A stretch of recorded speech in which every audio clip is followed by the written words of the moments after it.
On dit qu'il y avait un psaume que Salomon, le roi le plus sage et le plus riche de l'histoire, murmurait à voix basse dans les couloirs dorés de son palais. Un psaume qui n'était pas écrit pour être entendu des foules, mais pour être gravé dans le silence des nuits, entre l'encens et les prières.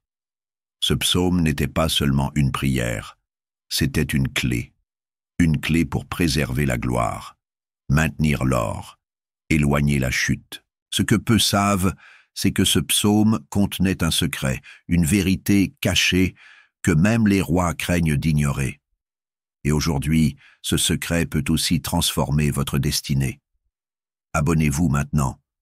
Aimez cette vidéo, car ce que vous allez entendre peut bien être la sagesse la plus puissante que vous recevrez cette année. Salomon n'était pas simplement un roi. Il était un mystère vivant. Fils de David, choisi non par la force, mais par la promesse, son règne fut une époque d'or, de paix et d'architecture divine. Mais dans l'intimité de ses pensées, loin des trônes et des banquets, Salomon craignait une seule chose, perdre ce qui lui avait été donné. Car il savait, par l'expérience de son père et la voix de Dieu lui-même, que la grandeur peut s'effondrer en silence, sans bruit, simplement par négligence spirituelle. C'est dans cette crainte qu'il murmurait un psaume, non pas un psaume écrit par lui, mais un psaume révélé, inspiré dans l'ombre, comme une corde céleste pour garder l'équilibre sur les hauteurs. Ce psaume, certains disent qu'il se trouve dissimulé entre les versets du psaume 127, d'autres l'associent aux paroles de l'Ecclésiaste. Ce qui est sûr, c'est qu'il contenait la vérité crue. Sans le Seigneur, la gloire se dissipe et l'or devient poussière. Chaque mot était un rappel. Si l'Éternel ne bâtit la maison, ceux qui la bâtissent travaillent en vain. Ce n'était pas une métaphore, c'était une déclaration juridique dans le monde spirituel. Salomon avait tout, or, pouvoir, intelligence, mais ce psaume l'empêchait de croire que cela venait de lui seul. Il reconnaissait, chaque soir, que la source de tout était divine et que sa mission était de rester aligné avec cette source, coûte que coûte, affirme cette vérité aujourd'hui. Rien de ce qui est grand ne dure sans l'appui divin. Commente. Je bâtis sur la sagesse qui vient d'en haut. Dans les palais de Jérusalem, il y avait des trésors cachés, coffres, remplis d'épices, d'ivoire, de pierres précieuses, venues des confins du monde. Mais Salomon savait que le trésor le plus précieux ne pouvait être stocké, c'était la faveur de Dieu. Et cette faveur, il la nourrissait par des paroles sacrées, répétées non pas par superstition mais par conviction. Le psaume qu'il murmurait était son pacte nocturne. Pendant que ses gardes veillaient aux portes, lui veillaient sur son cœur. Les mots agissaient comme un bouclier contre l'arrogance. Ils lui rappelaient que la prospérité n'est pas une destination, mais un chemin de dépendance totale. C'est en vain que vous vous levez tôt, que vous vous couchez tard et que vous mangez le pain de douleur. Il en donne autant à ses bien-aimés pendant leur sommeil.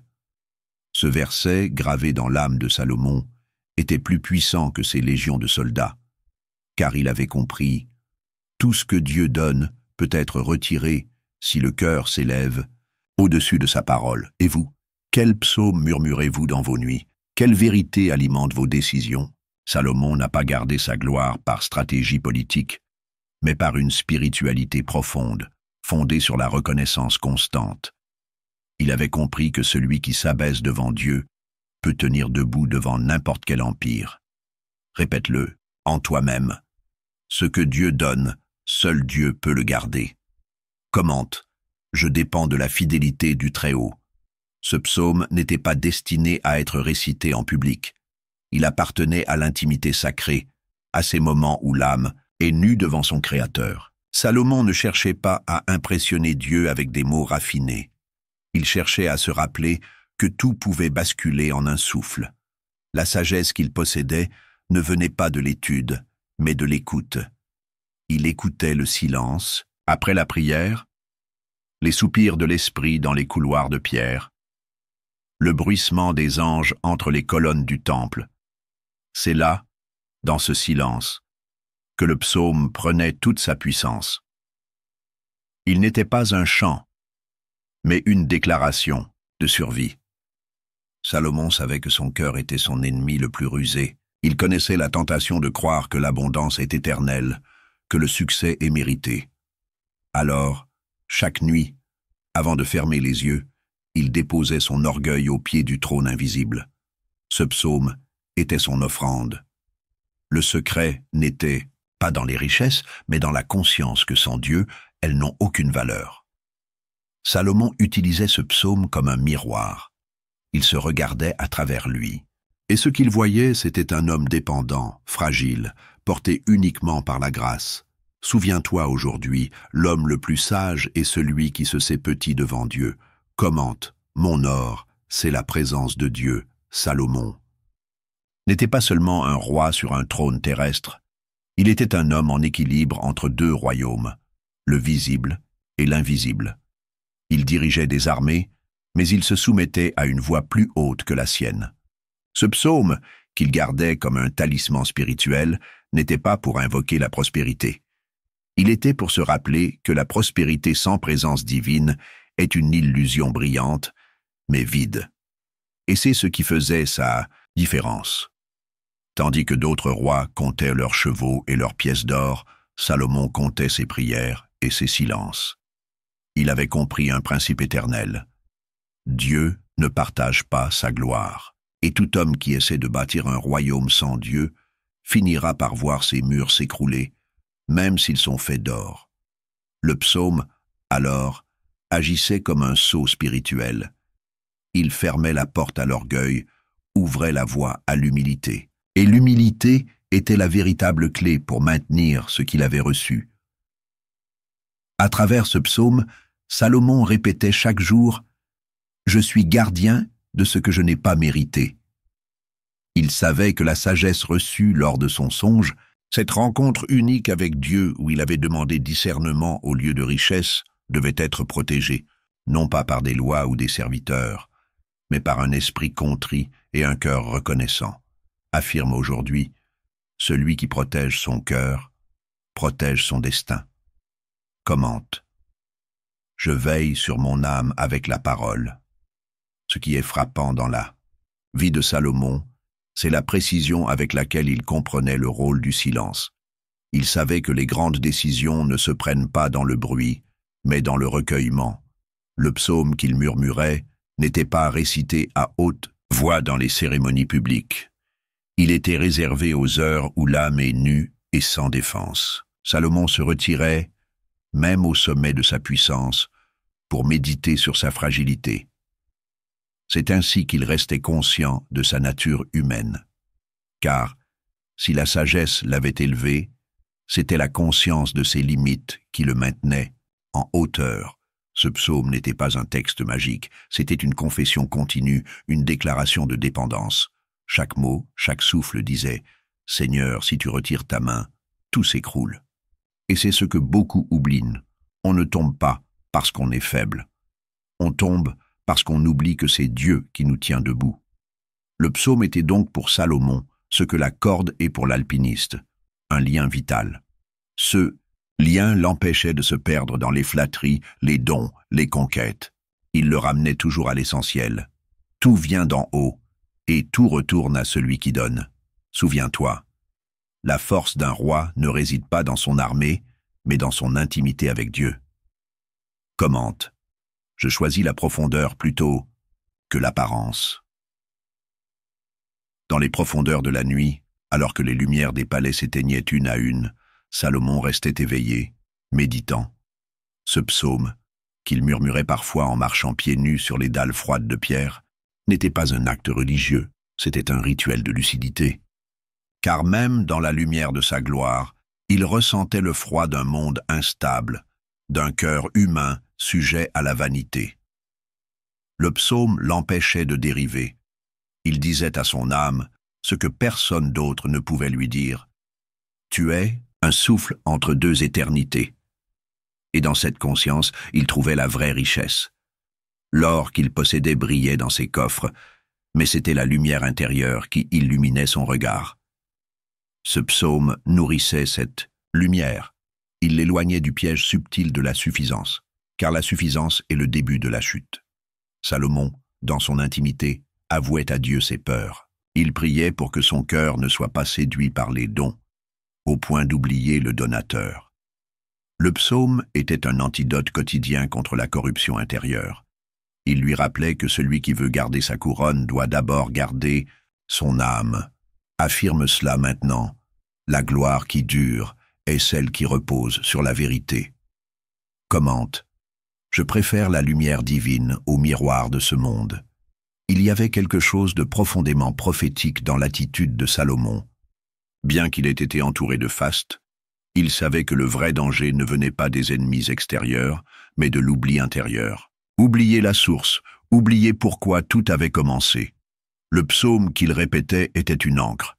Il l'empêchait d'être emporté par les vagues du succès. Ce psaume n'était pas public, parce qu'il ne parlait pas de conquête ou de victoire visible, il parlait de combats intérieurs. Et ces combats sont les plus importants. Salomon savait que chaque décision prise en dehors de la conscience divine avait un coût. Il l'avait vu dans la vie de son père, David. Il avait vu ce que coûte un moment d'inattention spirituelle. Alors il utilisait ce psaume comme une muraille invisible, non contre les hommes, mais contre ses propres penchants. Il priait non pour conserver son or, mais pour conserver sa paix. Car il savait que l'or sans paix est un piège brillant.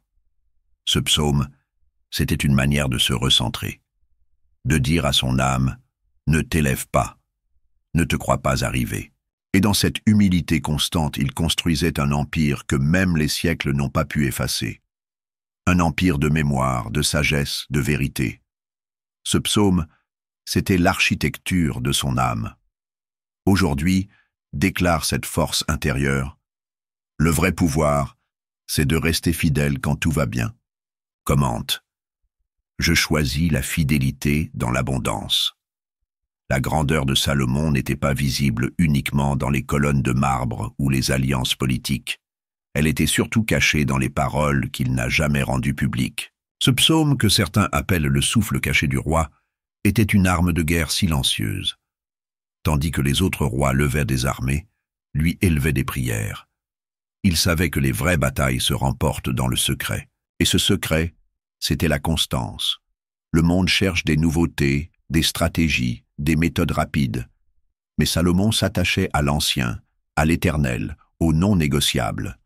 Ce psaume n'était pas mis à jour. Il était inchangé. Il n'avait pas besoin d'être modernisé, car il venait d'une source qui ne change pas. Chaque nuit, il le reprenait, comme on aiguise une épée. Et cette discipline forgeait en lui une stabilité rare. Les royaumes autour de lui chancelaient, les alliances changeaient. Mais lui restait ferme. Non par force, mais par sagesse.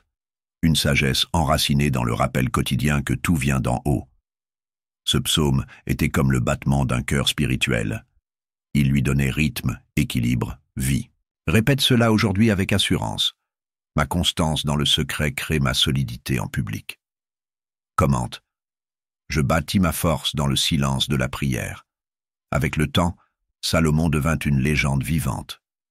Des reines voyageaient pendant des mois pour entendre ses paroles, des nations lui envoyaient des tribus, des scribes notaient ses proverbes. Mais malgré cette renommée mondiale, il n'oubliait jamais ce psaume. Il le murmurait encore comme au premier jour. Il savait que le plus grand ennemi du spirituel, ce n'est pas l'échec, c'est la réussite non sanctifiée. Ce psaume l'empêchait de glisser dans la complaisance. Il l'appelait à l'examen quotidien, à se demander « Suis-je encore aligné? Suis-je encore humble ?» Ce psaume n'était pas une habitude, c'était un test, un miroir divin qui lui rappelait « Tu peux tout perdre demain si tu cesses de dépendre ». Et dans cette conscience permanente, il trouvait une liberté unique, la liberté de ne pas être esclave de ses propres succès. L'or de Salomon brillait, mais c'était sa vigilance spirituelle qui le gardait en sécurité. Ce psaume lui montrait que ce que l'on garde par la prière ne se perd pas par le hasard. Et c'est ce qui fait toute la différence entre un roi glorieux et un roi éternel dans les mémoires. Le psaume le liait au ciel, Et cette alliance invisible valait plus que tous ces coffres. Déclare cela avec foi. Ce que je lis par la prière, nul ne peut me l'enlever. Commente. Je protège mes bénédictions dans la prière. Si cette parole a touché ton cœur, ne laisse pas ce message s'éteindre ici.